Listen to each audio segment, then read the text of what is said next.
গাজায় আগ্রাসনের প্রতিবাদে দেশের শিক্ষা প্রতিষ্ঠানগুলোতে বিক্ষোভ চললেও এর বিন্দুমাত্র প্রভাব পড়েনি ক্যালিফোর্নিয়া স্টেট ইউনিভার্সিটি বেকার্সফিল্ডে। চলমান বিক্ষোভে এই ক্যাম্পাসের শিক্ষার্থীদের স্রোতের বিপরীতে থাকার কারণ তারা নিজেদের ক্যারিয়ার নিয়ে বেশি ব্যস্ত। তবে বিশ্ববিদ্যালয় প্রশাসন জানিয়েছে, গাজায় যুদ্ধবিরতির দাবিতে আরও আগেই এই ক্যাম্পাস থেকে একটি প্রস্তাব পাশ করা হয়েছে।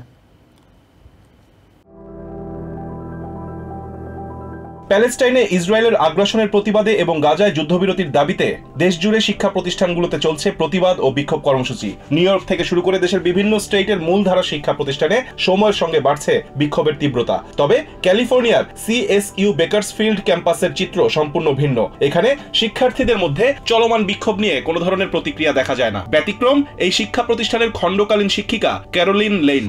নিজের 10 বছর বয়সী মেয়ের আঁকা প্যালেস্টাইনের পতাকা হাতে প্রতিবাদ জানাতে দাঁড়িয়েছেন তিনি। চলমান বিক্ষোভের প্রভাব এই ক্যাম্পাসে বিন্দুমাত্র পড়েনি, তার মানে এই নয় যে এখানকার শিক্ষার্থীরা কিছুই জানেন না। শিক্ষার্থীদের সমর্থন নিয়ে গত মার্চেই গাজায় যুদ্ধবিরতির একটি প্রস্তাব পাশ করে এই ক্যাম্পাস। CSUB-ASI প্রেসিডেন্ট ডেইজি এলামিলো জানান, শিক্ষার্থীদের যুদ্ধবিরতির দাবি সম্বলিত প্রস্তাবটি অনেক আগেই পাশ হয় এবং সেই দাবি উপস্থাপন করার কাজও শেষ।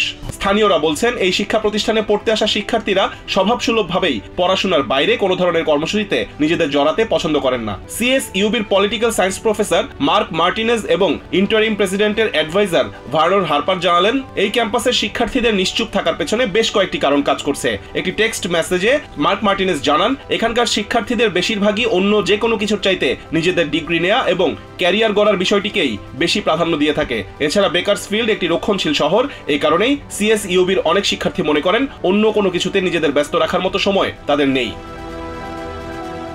রিজওয়ান কাদের, TVN 24 news desk. New York থেকে সম্প্রচারিত TVN 24 টেলিভিশন বিশ্বজুড়ে বাঙালির কণ্ঠস্বর।